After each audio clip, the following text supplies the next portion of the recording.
Long hair FU में आप सीधे सीधे लंबे बालों को निकाल कर लंबे बालों को लगाते हो, क्रिस्टिंग वगैरह सब उसी में छिप जाती है। 2 दिनों में ही ऐसी ब्लेंडिंग होती है कि कोई बता नहीं पाता है कि आपने ट्रांसप्लांट कराया है।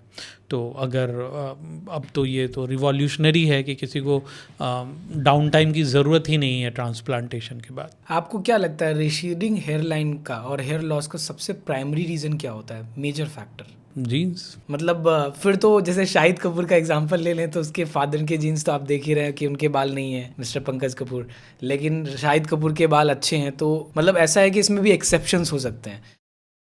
मतलब बिल्कुल ऐसा हो सकता है कि पिताजी में बाल गए और बच्चे में बाल नहीं जाए, और ऐसा भी हो सकता है कि पिताजी में बाल नहीं जाए बच्चे में बाल जाए। स्किप जनरेशन होती है, दादाजी में बाल जाएंगे पिताजी में नहीं जाएंगे बच्चे में जाएंगे। ऐसा भी होता है कि 30% ऐसे लोग होते हैं जिनकी पूरी फैमिली में दूर दूर तक किन्हीं के बाल नहीं जाते, उनमें भी बाल जा सकते हैं। मॉम के साइड से भी जीन्स आती है, उधर से भी आके बाल आपके जा सकते हैं।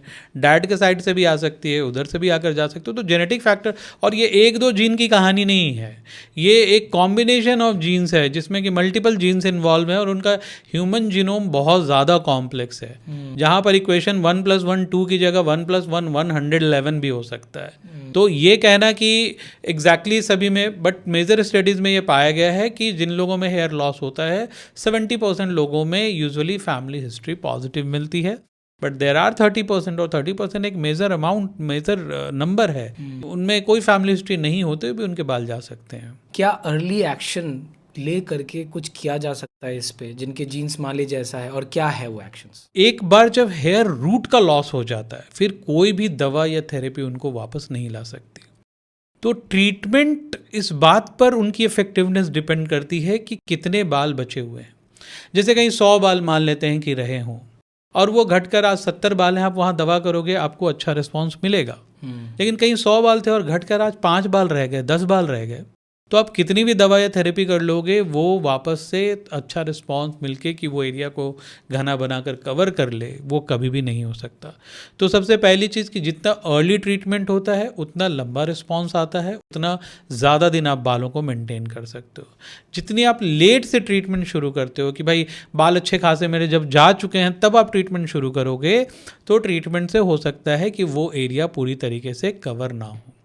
तो पहली चीज़, जब आप नोटिस ही करते हो कि आपकी हेयर लाइन डिसीड हो रही है या हेयर में थिनिंग आ रही है, then you should go consult a doctor. आजकल हमारे पास ट्राइकोस्कोप्स अच्छे अच्छे कैटेगरीज़ के आ गए हैं, जिससे हम शुरू में ही एनालाइज करके शुरू में ही हमें पता चल जाता है कि हाँ डायमीटर की वेरिएशंस हो रही है, इसमें थिनिंग हो रही है। अब अगर थिनिंग हो रही है किसी एरिया में, ये आपको दिख रहा है, तो आप ये नहीं बता सकते कि ये 1 साल में जाएंगे या 10 साल में जाएंगे या 20 साल में जाएंगे। आप स्पीड को नहीं कैलकुलेट कर सकते। ऐसा नहीं है कि 1 साल में इतने बाल गए तो 2 साल में इतने जाएंगे, 3 साल में इतने जाएंगे, ऐसा मैथ्स नहीं होता। हाँ, ये ज़रूर होता है कि जहाँ थिनिंग हो रही है वहाँ बाल जाएंगे ज़रूर कभी ना कभी। तो आप अगर अर्ली ट्रीटमेंट शुरू कर लेते हो तो उन बालों के रुके रहने के चांसेस बढ़ जाते हैं, आप उनको ज़्यादा दिनों तक कैरी कर पाओगे। तो early diagnosis and early treatment ये क्रक्स है एक्चुअली।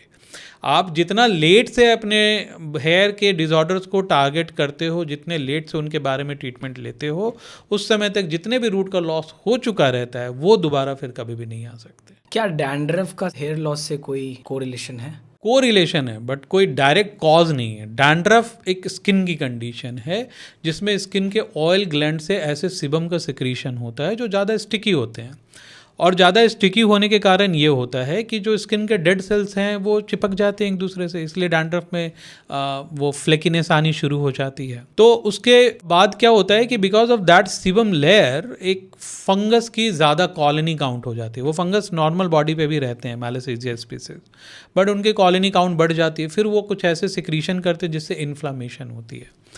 तो as such direct cause dandruff hair loss का नहीं होता, पर दोनों अक्सर साथ में मिलते हैं। रीज़न ये होता है कि डीएसटी के कारण वो सीबम सिक्रीशन भी बढ़ती है, इसलिए डैंड्रफ कई बार हेयर लॉस के साथ साथ आपको मिलता है। ये एंड्रोजेनी है जो ऑयल के सिक्रीशन को भी कंट्रोल करते हैं एक्चुअली। यूजुअली अगर माइल्ड डैंड्रफ है तो एज सच हेयर लॉस इसके कारण नहीं होती, लेकिन अगर डैंड्रफ सीवियर हो, बहुत ज़्यादा हो, तो 2 रीज़न हो सकते हैं हेयर लॉस के।